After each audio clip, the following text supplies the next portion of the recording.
It began on a warm afternoon that turned gray without warning. The first drop fell on Arham's notes as he sat outside the university cafe.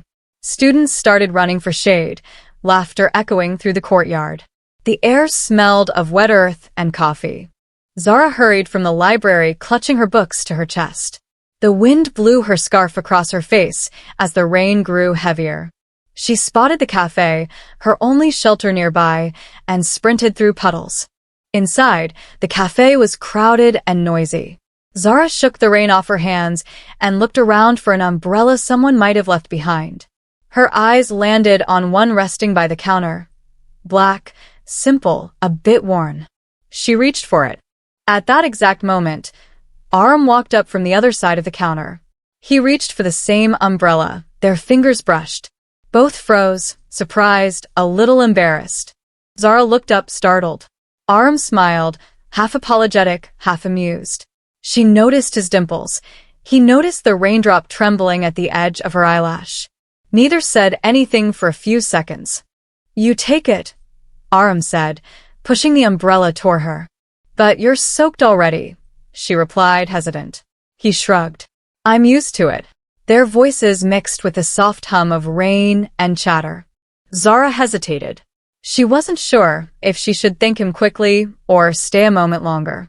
Arham rubbed the back of his neck awkwardly, unsure what to say next. Silence wasn't uncomfortable, just new. She finally opened the umbrella and stepped into the downpour. Arham watched her go, her silhouette framed against the gray sky, the black umbrella steady above her head. He smiled without knowing why. As she disappeared around the corner, Arham noticed a notebook on the counter, her name written in neat handwriting. Zara Khalid. He picked it up, raindrops falling on its cover. He stood there for a moment, debating whether to chase after her. The rain was fierce, but something in him whispered, "Go." He grabbed his bag and stepped out, no umbrella, just purpose. He spotted her at the crosswalk, waiting. She turned slightly and saw him running toward her, drenched, smiling, holding the notebook. She laughed, surprised and delighted. "Your notebook," he said, breathless. "Thank you," she replied, her smile softening the rain around them. They stood there, both sharing the umbrella now. For a brief, perfect moment, the world felt quiet. Neither of them knew this was where everything would begin. The next morning, Zara found Arham's message on her notebook cover. "Found this yesterday. Hope it's still yours." She smiled, a little surprised that he'd gone to the effort of returning it. They met again at the same cafe. Conversation came easier than either expected. Studies, professors, the misery of morning classes. He made her laugh. She made him listen. Days turned into routine. They began studying together, borrowing notes, teasing each other's handwriting. Zara discovered he was brilliant but humble. Arham found her calm voice strangely comforting. After class, they'd walk by the canal road, talking about childhood dreams, hers to be a counselor, his to build bridges across rivers. They both laughed at the metaphor. He began saving her favorite seat in lectures. She started bringing him extra tea in a thermos. Love didn't arrive loudly. It crept in through quiet habits. Weeks later, it rained once more. This time, they shared one umbrella willingly. She joked, "Looks like the universe keeps testing your generosity." He laughed, "And you keep borrowing it." Inside the quiet library, their elbows brushed as they studied. She looked up, he was already looking at her. Neither spoke.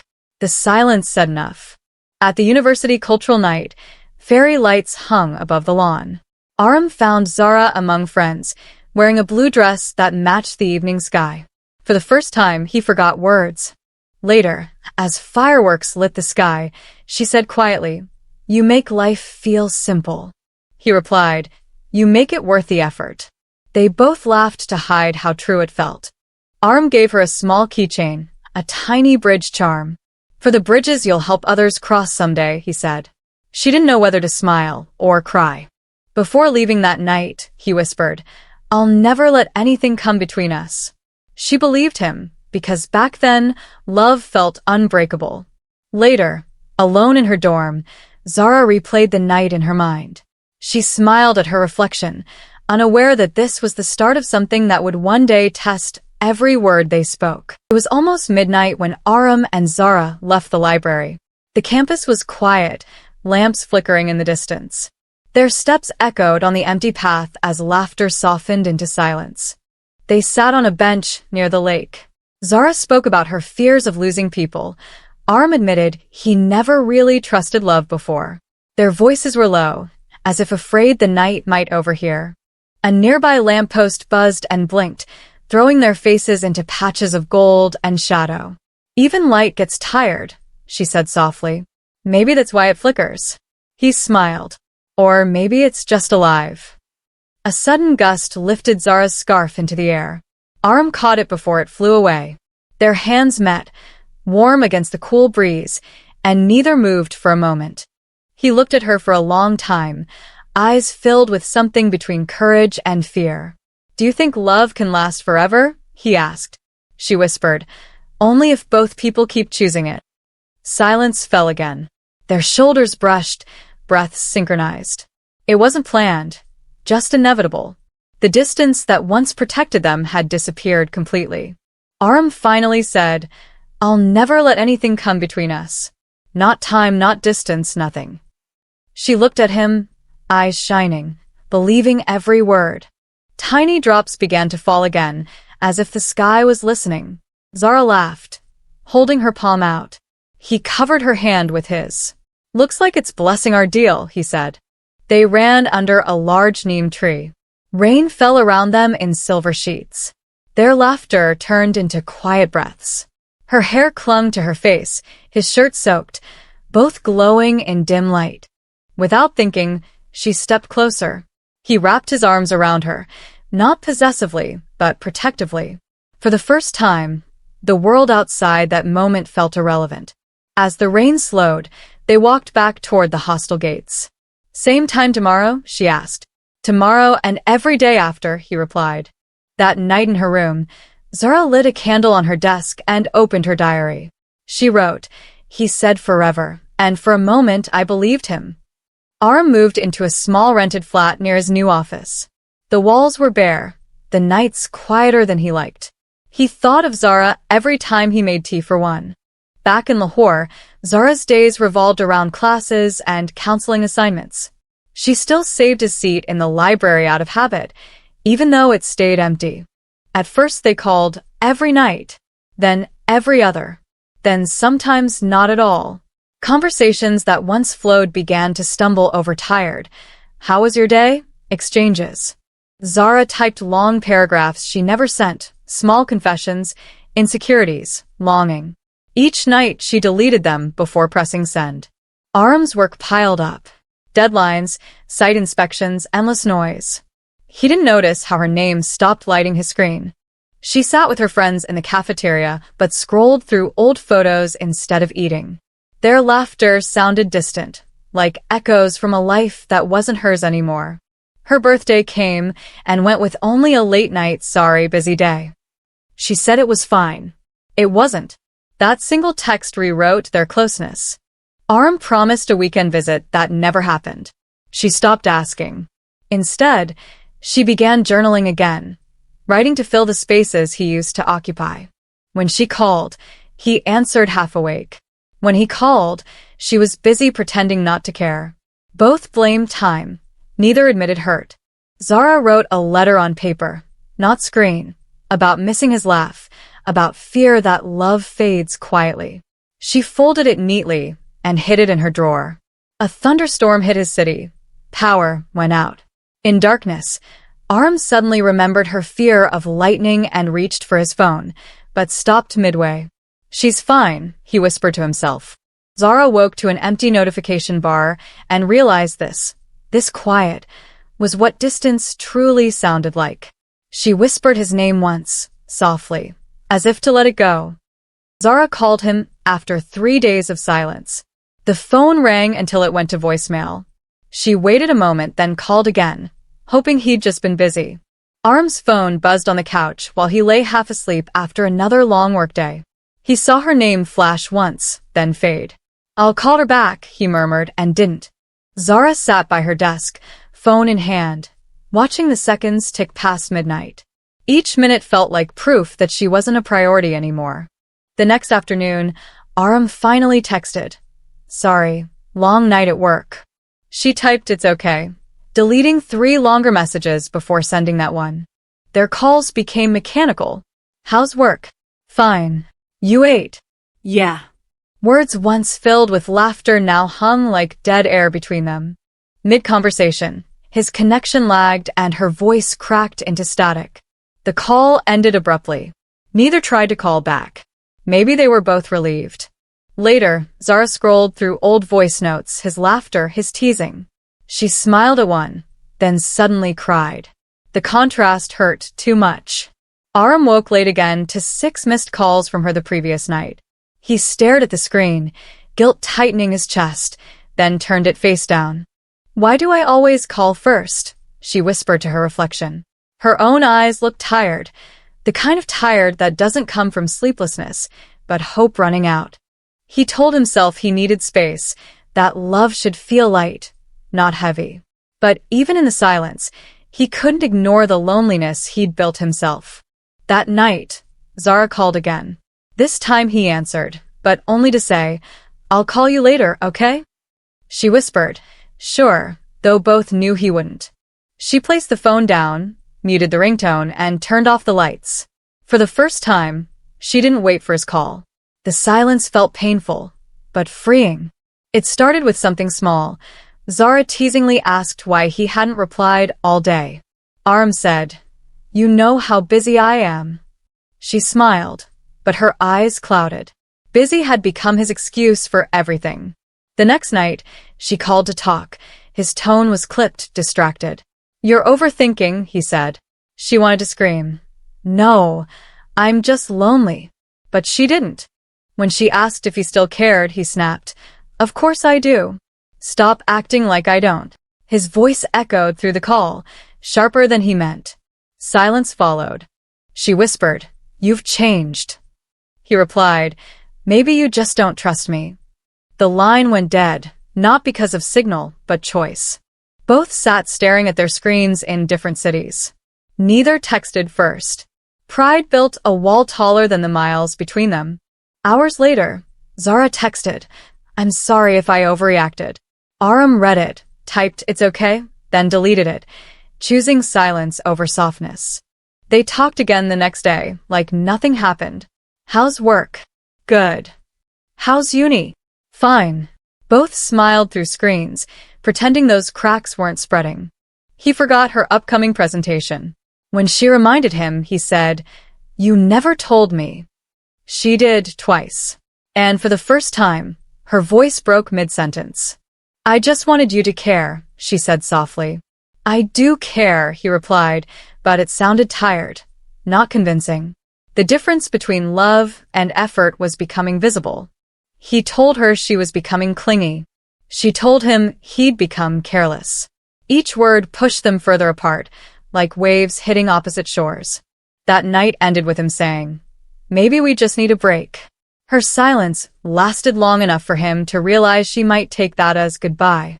The next morning, neither texted. Both reread old messages, the ones full of "I miss you" and "Don't ever change." Now, they were just words from another. After months of postponed plans, Arham finally booked a ticket home. He stared at the confirmation email longer than necessary, unsure if he was excited or scared. When Zara found out he was visiting, her heart fluttered, then sank. She cleaned her room, chose her dress, rehearsed smiles in the mirror. Love felt like a test now. The moment she saw him at the station, time slowed. He looked the same but different. More tired, more distant. Still, when he smiled, her heart betrayed her. They hugged politely, not passionately. The kind of hug that says, "We used to be close." Her perfume still lingered on his jacket. He noticed it and said nothing. They went to their old cafe. Same table. Same waiter. Same coffee. But the laughter didn't come as easily this time. Every pause felt like a memory they couldn't touch. "How's work?" "Busy."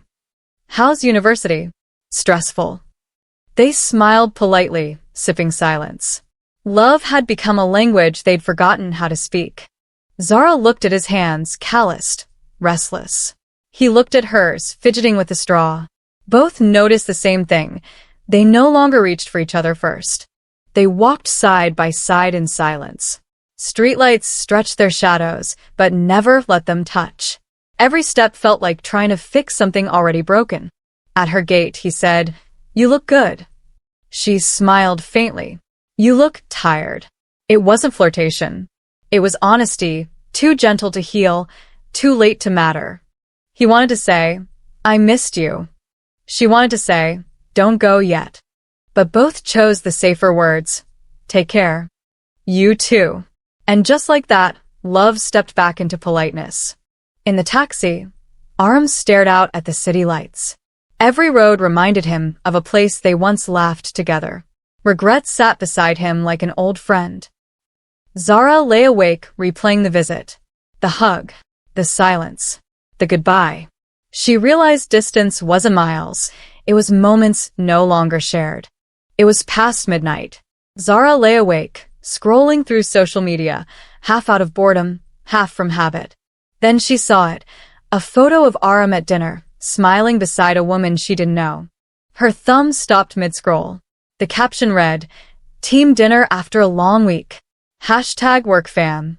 Harmless, but her mind refused to see it that way. She stared at the photo again. The woman was leaning slightly toward him. Maybe it was just the camera angle, or maybe not. Doubt is the cruelest storyteller. She typed, "Who is she?"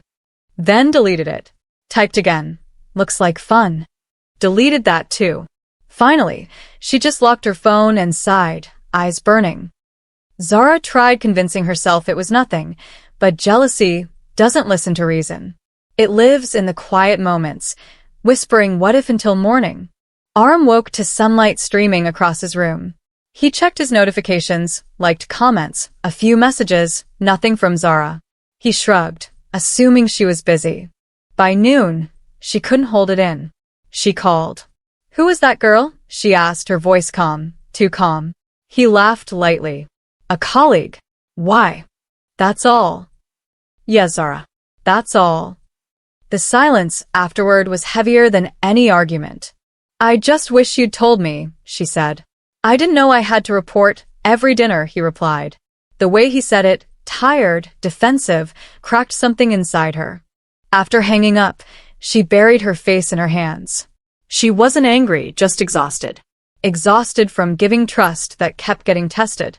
Later that night, Arham sat in his office lobby, phone in hand, rereading her messages.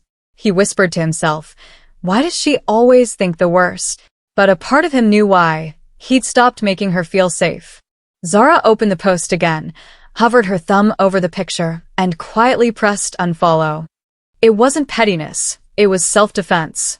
She waited for him to message again. He didn't. And just like that, a simple photo became the beginning of the end. The day after the photo, neither of them spoke. By evening, Arham called. His voice was calm, too calm. So, are we going to talk about yesterday? Her reply was sharp. Do you even want to? It was just a picture, he said. It was never about the picture, she replied. Then came the silence, thick, suffocating, full of everything unsaid. Zara, you always make drama out of nothing, he shouted. Her hands trembled. Because you give me nothing but silence, Arham. He accused her of not trusting him. She accused him of not caring. Every word they spoke was half true and fully cruel. Both stopped talking, breathing hard, staring at each other through screens. She whispered, Do you even love me anymore? He didn't answer fast enough. You know what, Zara? I can't do this right now. Of course. You never can. Her tone cut deeper than she meant. His silence did worse. He ended the call abruptly. She stared at the screen. Call ended. It felt like watching a last bridge burn. Rain slammed against her window. Zara sat on the floor, hugging her knees. The thunder outside sounded like their last argument replaying in the sky. Arham stood by his window, guilt crashing in waves. He replayed her words in his mind. You never can. He whispered, maybe she's right. Zara typed, I didn't mean to shout, and sent it. He saw the notification, opened it, and closed it without replying. Two people saying sorry in silence. Morning light touched her room, but brought no warmth. She checked her phone again, still nothing. Maybe love had gone to sleep and never woke up. That night, she whispered to herself, "We keep fighting to prove who's right and losing what's left." Her words hung in the dark, the most honest things she'd ever said. Zara didn't cry that morning. She just sat on her bed, phone in hand, staring at their last conversation. 2 blue ticks, no reply. Arham poured coffee and checked emails like any other day, pretending normalcy. Yet, the silence felt heavier than any argument. He typed, "Let's talk tonight," and deleted it. She, miles away, typed, "I miss you," and deleted it too. Days blurred together. The calls stopped. The laughter vanished. Even the anger ran out. What was left felt like absence wearing routine's disguise.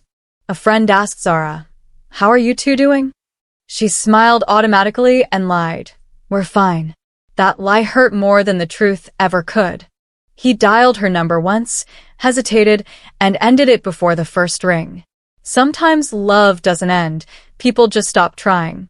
Zara found their old Polaroid tucked inside her diary, both of them smiling, eyes bright with innocence. She traced his face with her finger, whispering, "Where did we go wrong?" Arham drove aimlessly through empty streets, windows down, wind drowning his thoughts. Every road reminded him of her voice. He stopped the car and stared at the sky. He finally admitted it, he loved her, but he didn't know how to love right. That night, Zara deleted his number, not out of anger but acceptance. If he wants to come back, she thought, he will find a way. A week later, she received a message. "Maybe we should take a break." She read it once, then again, then whispered, "We already did." Zara walked to her window and opened it wide. The evening breeze touched her face gently.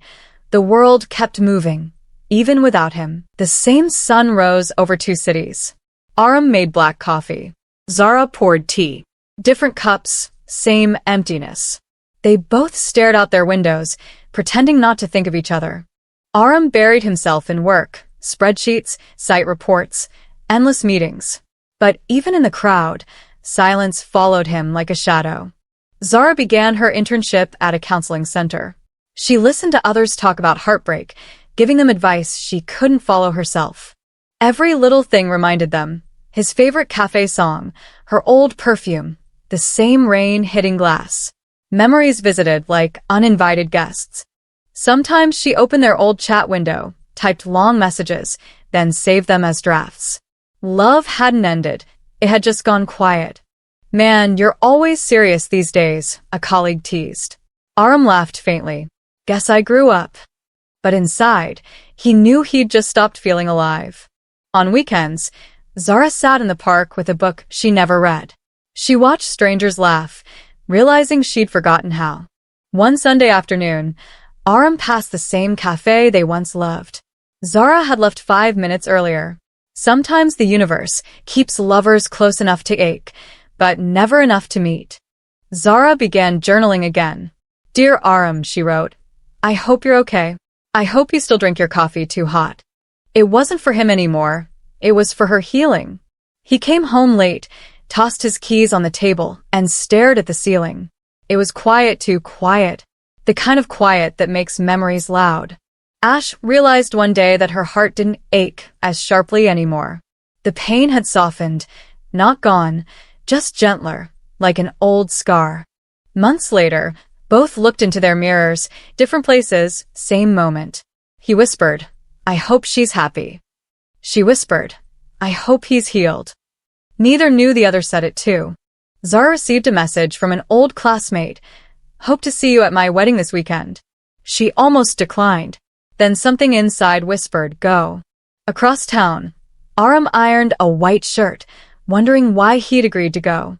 Just another event, he told himself. But a part of him knew he hoped she might be there. The hall shimmered with golden lights and laughter. Zara stood near the entrance, sari pleats perfectly folded, smile carefully practiced. She turned, and there he was across the hall. Their eyes met. The noise around them blurred into silence. Both froze. He wanted to walk over. She wanted to look away. The years between them hung heavy, but curiosity won. "Hey," she said softly. "Hey," he echoed. A word so small, yet it carried every unsent message between them. "How've you been?" "Good, busy." They laughed at the same time, realizing how meaningless those words were. Still, it felt safe. They moved outside to escape the noise. Beneath hanging lights and a quiet sky, they spoke like old friends, cautious, but kind. "Do you still write?" he asked. "Sometimes," she smiled. I build things now." She nodded. They both knew what they'd once built and lost. For a fleeting moment, the air between them felt warm again. Not love, but peace. The kind that comes after understanding. "It was really good seeing you, Arham." "You too, Zara." No promises. No bitterness. Just closure that didn't need words. As she walked away, he whispered, "Take care." She didn't hear it, but somehow she smiled. That night, both went home lighter, as if the universe had finally exhaled. Outside the wedding hall, the garden shimmered with fairy lights strung between trees. Zara and Arham stood beneath them, the noise of celebration muffled behind closed doors. For a while, neither spoke. They both smiled nervously, like strangers rehearsing how to talk again. Finally, Zara said, "It's been what, 2 years?" He nodded. "Feels longer." He asked about her work. She told him about counseling people through heartbreak. "That must be hard," he said. "Sometimes," she replied, "but it teaches me how fragile people can be." "You look peaceful," he said quietly. She smiled. "Peace takes time." He looked down, realizing she'd found what he was still searching for. A waiter passed carrying sweets. "Remember how you used to eat all the gulab jamans before I could?" she teased. He laughed genuinely. The sound felt familiar, like sunlight returning after a long winter. "I used to think love meant never fighting," Zara admitted. Arham sighed. "And I used to think saying sorry was weakness." They both smiled sadly, wiser now, too late. "You know," she said, "I don't hate you." He looked surprised. "I never hated you either. I just didn't know how to stay." Her eyes softened. "I know. I read your old letters once," he confessed. She smiled faintly. "I wrote new ones you'll never see." The truth didn't hurt anymore. It just felt tender. They sat on a bench beneath a hanging lantern. Words ran out, but peace replaced them. Sometimes, being understood once is enough to forgive everything. "I'm happy you're doing well," he said. "And I'm glad you finally smiled again," she replied. Their voices trembled, but didn't break. Before leaving, Zara turned once more. He waved, that same small smile from years ago. It no longer hurt, it simply meant thank you for what we were. As she walked back into the hall, Zara whispered to herself, "Some people aren't meant to stay forever. They're meant to remind us what love should feel like." After the wedding crowd moved inside, the garden grew still. The fairy lights above them swayed gently in the night breeze. Zara and Arham sat facing each other, their silence finally peaceful. Arham broke the silence first. "Funny how we used to talk for hours, and now I can't find a single word." Zara smiled softly. "Maybe that's because we finally said everything that mattered." He looked up at the lights. "Do you remember that first umbrella?" Her laughter came gently. "I still have it." "Really?" "Yeah," she said. "It reminds me how simple things used to be." "I wasn't ready for what we had," he admitted. "I kept thinking love should be effortless." She nodded. "And I thought effort meant control. We both got it wrong." They sat quietly again, not uncomfortable, just thoughtful. Some truths don't need replies. They just need space to breathe. "Do you ever wonder what would have happened if we'd stayed?" he asked. "Sometimes," she said. "But then I think maybe we would have just hurt each other longer." "I'm sorry," he said finally, "for the things I said, for leaving when I should have listened." Her eyes glistened. "And I'm sorry for making you feel you could never do enough." Forgiveness felt weightless, like exhaling after years underwater. They laughed suddenly at nothing, the kind of laughter that comes when the pain has finally softened. It echoed quietly under the fairy lights. He said, "You'll make someone really happy one day." She smiled. "So will you. Just don't love halfway again." He nodded, absorbing the kindness in her tone. They stood to leave. The fairy lights above flickered once, as if saying goodbye too. "I guess this is it," she whispered. "Yeah," he said.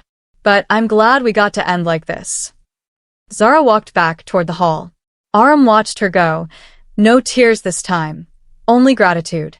Love hadn't vanished. It had transformed into peace. As Arham left the garden, he whispered to himself, "Love isn't about holding on, it's about leaving light behind." And under those swaying fairy lights, the night kept their secret. Sunlight filtered through thin curtains as Zara woke up late. The echoes of last night still lingered. His words, the fairy lights, the peace. For the first time in years, her heart felt light. Arham packed his bag slowly. Every movement felt deliberate, like sealing a chapter. He looked at his reflection one last time, calm, older, softer. Before leaving town, he stopped at their old cafe. The same corner table, the same smell of roasted coffee. He smiled. It no longer hurt. It just reminded him he'd once felt deeply. At home, Zara opened her notebook and began to write. "We met in the rain, broke in silence, and healed in time." She didn't write his name. She didn't need to. He walked through the airport terminal. She walked through a park near her house. Different places, same quiet smile. Both learning to live again. He typed one last message. "Take care always." Then deleted it. Some feelings are too pure to shrink into words. Sitting on a bench, Zara looked up at drifting clouds. She whispered, "Thank you, Arham." The wind carried it somewhere beyond reach. At the airport gate, Arham smiled as flight attendants called for boarding. He looked out the window. The clouds looked just like that first rainy day years ago. Weeks later, Zara began teaching emotional resilience workshops. She quoted her own story without naming him, transforming pain into purpose. On a long flight, Arham wrote in his notebook, "If I ever meet her again, I'll thank her, not for staying, but for teaching me what love really is." Months later, both passed through the same airport at different times, two travelers carrying peace instead of pain. Neither saw the other. They didn't need to. The camera lingers on an empty walkway, sunlight spilling across the floor. The world keeps moving. Love doesn't always mean holding on. Sometimes it means walking away with gratitude. Thank you for watching till the end. Your love and support mean everything to us. Don't forget to subscribe and hit the bell icon so you never miss any of our new stories and updates. And if you enjoyed this journey, comment below and let us know. Your feedback inspires our next big story.